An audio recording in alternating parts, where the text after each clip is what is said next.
Agora sim. Vou voltar aqui para os alunos que entraram depois. Boa noite, professor. Boa noite, Sandra. Seja bem-vinda. Obrigada.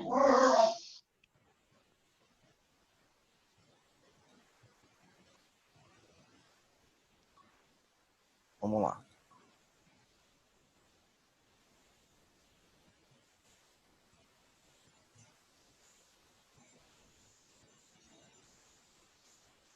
Sucesso, reconhecimento, fama, glória.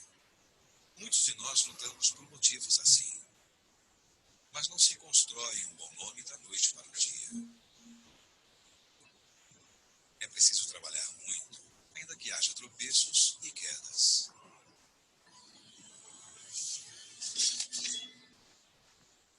É preciso superar os obstáculos. É preciso ter motivação, perseverar e insistir. A vida é uma sucessão de batalhas.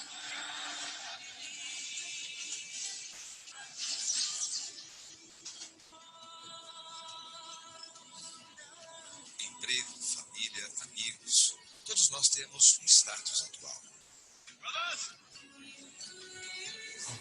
what we do in life echoes in eternity. E temos também expectativas com relação ao futuro. I will be harvesting my crops. Imagine where you will be, and it will be so. No entanto, as reviravoltas do destino nos surpreendem.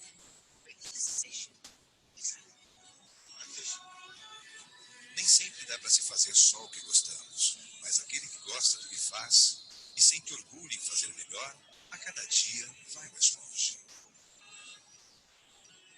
Há momentos de calmaria e há momentos agitados, decisivos, em que a boa intenção não basta.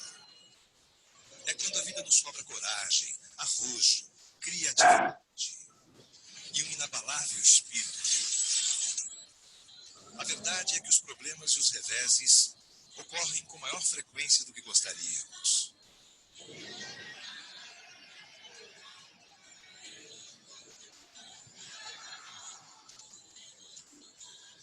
Os tempos mudam, surgem novos desafios e novos objetivos. Os guerreiros olham nos olhos do futuro, sem medo e sem arrogância, mas com a confiança de quem está pronto para o combate. Viver é também estar preparado para situações difíceis. O modo como encaramos as dificuldades é que faz a diferença. Às vezes nos perguntamos como enfrentar as mudanças radicais que se apresentam diante de nós, como atuar num novo cenário onde coisas que fazíamos tão bem precisam ser reaprendidas. Como lutar sem deixar para trás valores fundamentais? E mais, como saber a medida exata a ser tomada no momento certo? O incrível é que justamente diante das situações adversas, muitos redescobrem o que tem de melhor. A ética, a amizade, a capacidade de criar novas estratégias, fundamentadas na experiência, o talento para promover alianças positivas, o espírito de liderança, a consciência da força que reside no verdadeiro trabalho em equipe. Tudo isso aflora quando as circunstâncias exigem. Quando se sabe que existe um objetivo maior a ser alcançado. Claro que não é fácil abandonar hábitos, costumes. Não é fácil adaptar-se aos novos meios ou usar recursos aos quais não estávamos familiarizados. Mas todo guerreiro sabe que pessimismo e insegurança, nessa hora, só atrapalham. Ainda que a ameaça venha de vários lados, com agilidade, força e determinação, podemos alcançar o resultado. A combinação de energia e inteligência, assim como o equilíbrio entre a razão e a emoção, são fundamentais para o sucesso. É uma sensação extremamente agradável chegar ao fim de uma etapa com a consciência do dever cumprido. E obter a consagração, o respeito de todos, o reconhecimento dos colegas, a admiração das pessoas que amamos, Ouvir o próprio nome com orgulho. Aquele orgulho de quem viu nos obstáculos a oportunidade em crescer. O orgulho de quem soube enfrentar as turbulências da vida e vencer. O orgulho de ser um vencedor que não abriu mão dos seus valores fundamentais.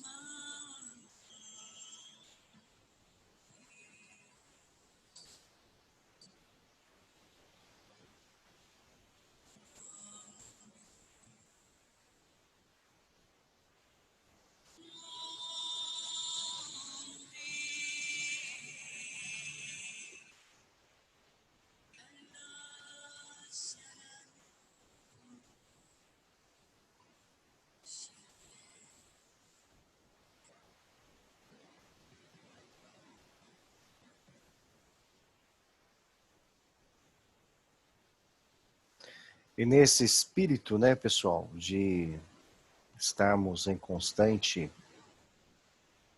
batalha,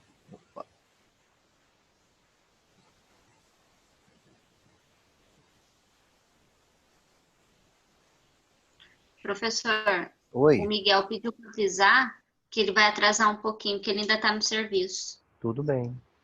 Tá. Tudo bem, pessoal. Ok, pessoal. Então, a mensagem, né, que a gente pode tirar é que a vida ela é cheia de obstáculos, como nós estamos vivendo, né? Esse ano de 2020 é um ano de verdadeira transformação e de muitos desafios, né?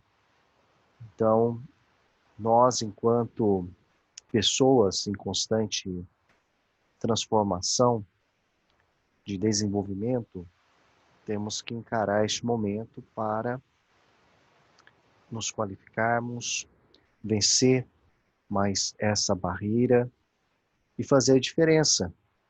Não abrir mão dos nossos valores e, e saber superar as dificuldades. Então, como a nossa vida ela é feita de batalhas, né? Tem até aquele ditado popular, né? Matar um leão por dia.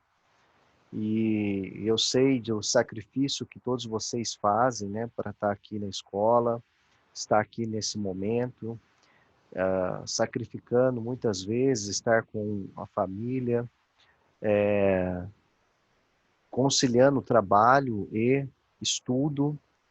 Então, quero acolher a cada um de vocês, o meu abraço a cada um de vocês, dar os parabéns e saiba que pode contar comigo nesse processo de formação, que todos aqui consigam se tornar futuros técnicos em radiologia médica. E após essa etapa, né, após essa batalha, que é a qualificação profissional, que é a formação profissional, vocês vençam a segunda batalha, que é o ingresso no mercado de trabalho na área da radiologia, que aí é mais um grande desafio pela frente, porque primeiro passo, formar, né? Vocês estarem habilitados de acordo com as normas, né? De acordo com a legislação, e a partir disso vocês consigam dar o primeiro passo, que é a inserção no mercado de trabalho. E alguém gostaria de falar alguma coisa?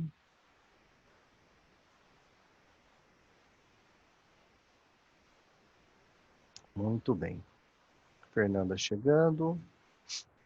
Pessoal, então agora a gente vai iniciar aí o terceiro módulo, tá? Da Física Aplicada à Radiologia. Boa noite, professor. Boa noite, Fernanda. Bem-vinda.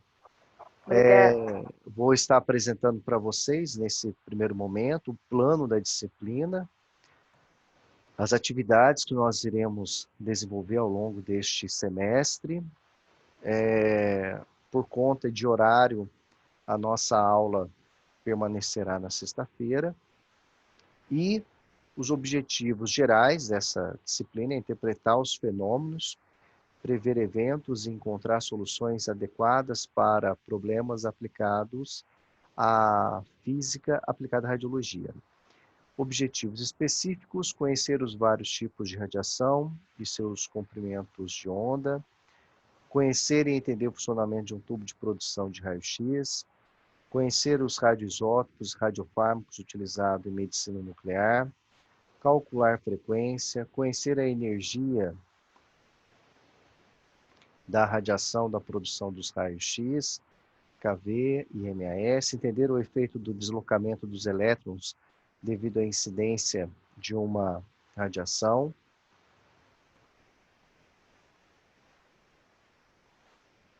a justificativa desse plano de ensino relacionado à disciplina, né?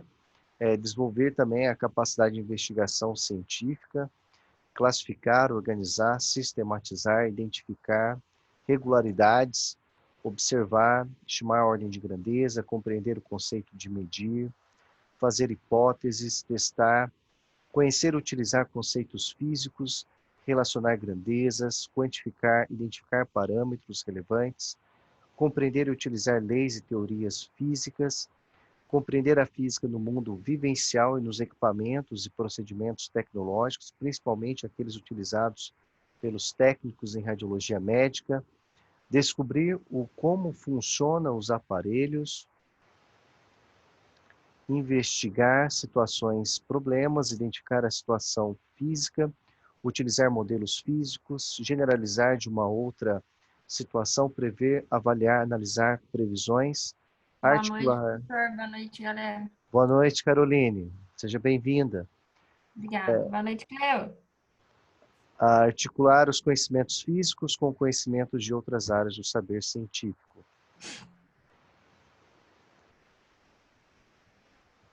E a parte de conteúdo, né? A primeira parte aí é o eletromagnetismo, depois os fundamentos da biofísica aplicado às metodologias radiodiagnósticas, fundamentos da biofísica aplicados à radiologia com diferenciação do espectro de raio-x, fatores geométricos e qualidade de imagem, e física aplicada à radioproteção.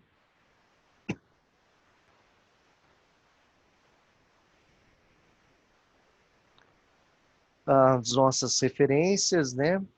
Os nossos livros, né? Que nós vamos trabalhar: Eletromagnetismo do Gaspar, Caderno do Professor, parte terceira série do ensino médio, também a parte de Tecnologia Radiológica e Diagnóstico por Imagem, volume 2. Muito bem, nosso sistema de avaliação, nós vamos ter aí A1, que é uma prova objetiva e discursiva, o trabalho acadêmico que eu estou pensando em aplicar este semestre, e A3, que é a nota de caderno, que são as atividades dadas em sala, e também agora as atividades online, né? Então a gente, ou vamos fazer da mesma forma do semestre passado, né? Dia 8 de setembro a gente vai ter um novo parecer aí do secretário do governo do estado de São Paulo, se voltará à modalidade presencial. Aí a gente pode fazer algumas alterações, né, para ver se a gente pode ter alguns encontros presenciais. Nesses encontros presenciais poderíamos realizar aí algumas atividades avaliativas. Muito bem, pessoal, vamos iniciar aí o estudo da eletrônica e da eletrotécnica, tá bom? Que está dentro do eletromagnetismo. O eletromagnetismo seria o conceito principal, e a eletrônica e a eletrotécnica é onde você vê e encontra o eletromagnetismo.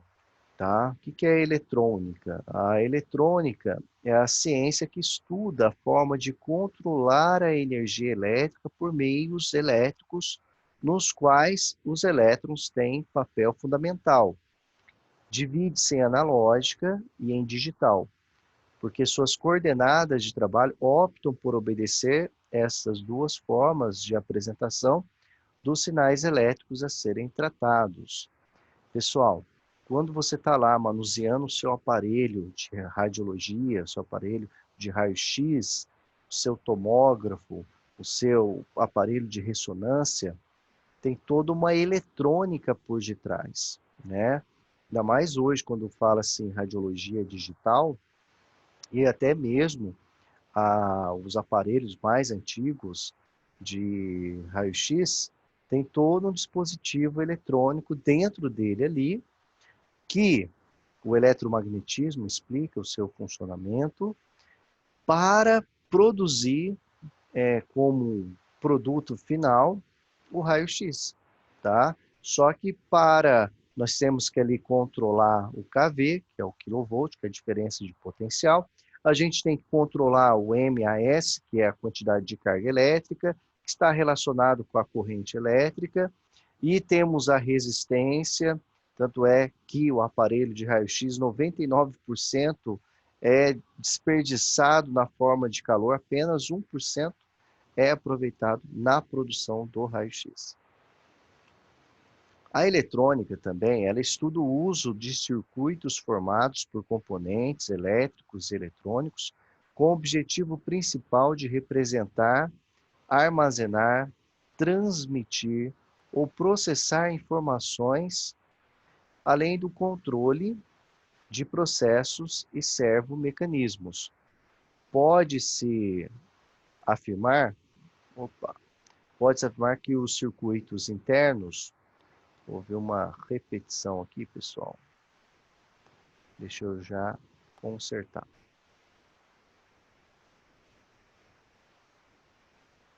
Opa.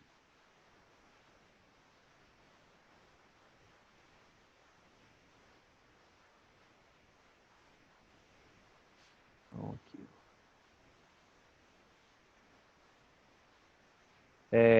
Representar, armazenar, transmitir ou processar informações, além do controle de processo e servomecanismo. Pode-se afirmar que os circuitos internos dos computadores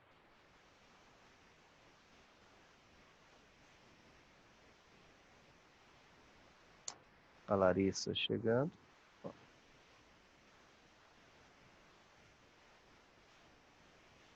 Pode-se afirmar que os circuitos internos dos computadores que armazenam e processam informações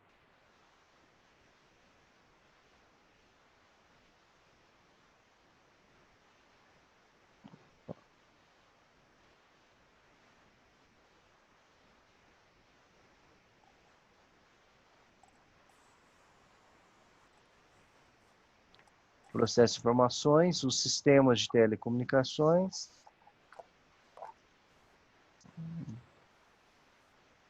pode ver aqui os circuitos internos dos computadores. Opa, pediu isso aqui.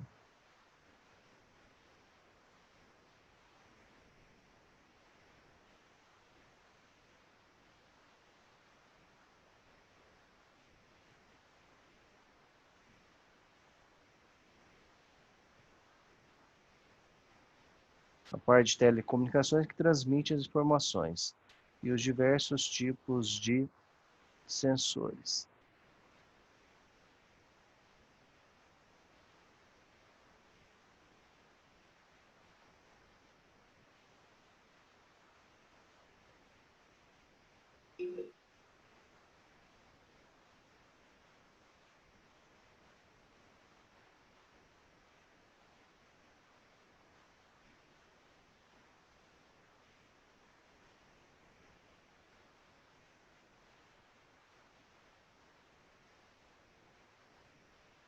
Os diversos tipos de sensores e transdutores que representam as grandezas físicas, informações sob forma de sinais elétricos, estão todos dentro aí da área da eletrônica.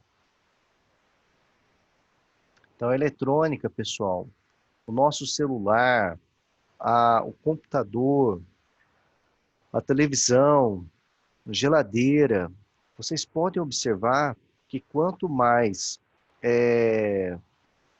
atualizado está o seu dispositivo eletrônico. Por exemplo, eu vou falar a minha experiência. Tive problema com a minha geladeira. Aí o técnico veio ver o problema, aí falou que o circuito que faz o controle do sistema de refrigeração da geladeira havia sido queimado. Então, o que ele fez? Comprou um novo circuito integrado, né? Um novo sistema e substituiu.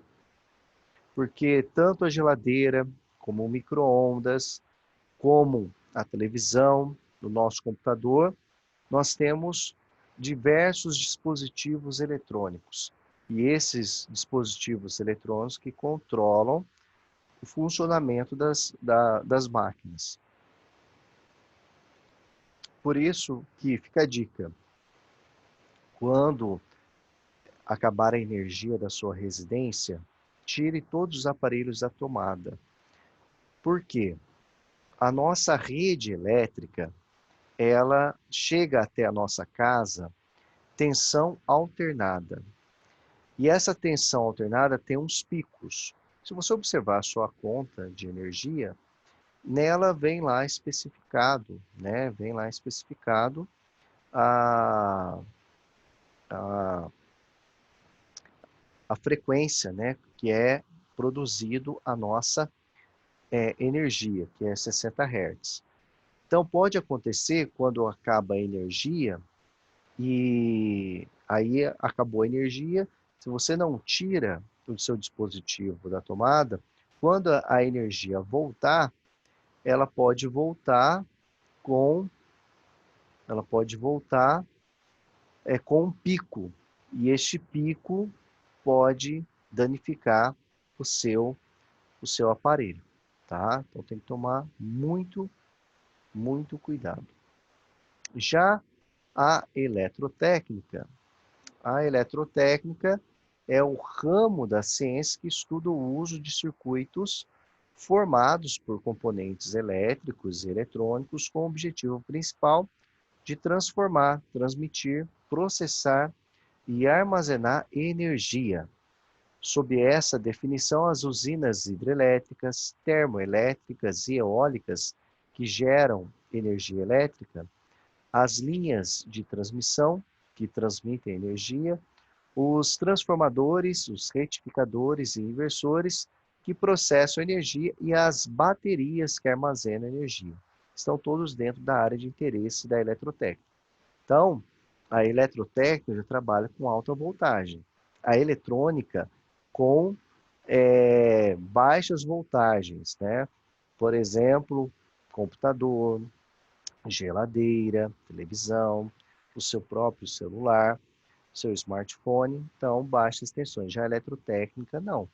A eletrotécnica já trabalha com alta tensão, trabalha lá sobre as usinas hidrelétricas, termoelétricas, a parte que gera a energia, que transmitem a energia e que processam a energia e que armazenam a energia.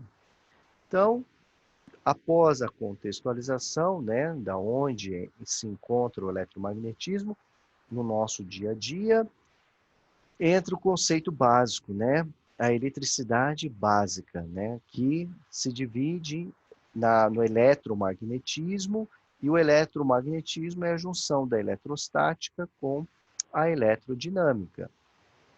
Aí a gente vai para um conceito mais fundamental, o conceito de carga elétrica. A carga elétrica, né? A gente olha aí a definição. A matéria é formada de pequenas partículas, os átomos. Cada átomo, por sua vez, é constituído de partículas ainda menores no núcleo, chamado os prótons, que são carregados positivamente. Nós temos os nêutrons, que não têm carga. Na eletrosfera, nós temos os elétrons, carregados negativamente. As partículas eletrizadas, né, elétrons e prótons, chamamos de carga elétrica.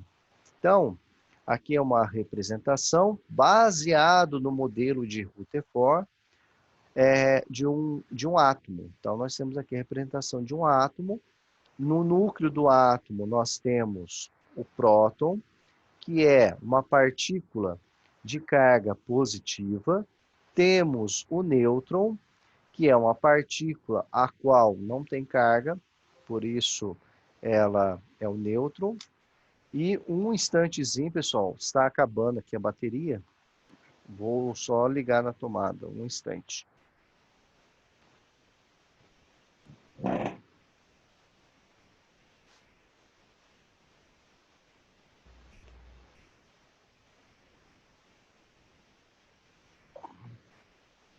Pronto. Vamos lá. Continuando. Então, aqui é a representação do nosso átomo. Aí, nós temos a definição de o que são condutores e o que são isolantes, tá? Condutores de eletricidade, tá? São os meios materiais nos quais há facilidade de movimento de cargas elétricas, devido à presença de elétrons. Quem que são os bons condutores de eletricidade? Os metais. Os metais, eles têm elétron livre na camada de valência. Por isso que eles são bons condutores de eletricidade. Em especial, o cobre, que é o mais comum, que está mais presente no nosso dia a dia. E nós temos os isolantes de eletricidade. São os meios materiais nos quais não há facilidade de movimento de cargas elétricas. Exemplo, o vidro, a borracha, a madeira seca, né? E entre outros. Medida de carga elétrica. A gente pode calcular a quantidade de carga elétrica que um corpo possui. Para calcular a quantidade de carga elétrica, basta multiplicarmos o número de partículas, né, vezes a carga elétrica elementar. Quando a quantidade de carga elétrica for negativa, significa que há um excesso de elétrons. Quando for positiva, existe uma falta de elétrons. Lembre-se, dentro da física, um corpo que está carregado negativamente significa que ele possui elétrons em excesso, tá? Enquanto, quando ele está carregado positivamente, significa que este meu corpo tem falta de elétrons, tá bom? E a carga elétrica elementar vale 1,6 vezes 10 elevado a menos 19 coulombs. O ΔQ que é a quantidade de carga elétrica, o N é o número de cargas, o E é a carga elementar. A unidade de carga elétrica no sistema internacional é o coulomb.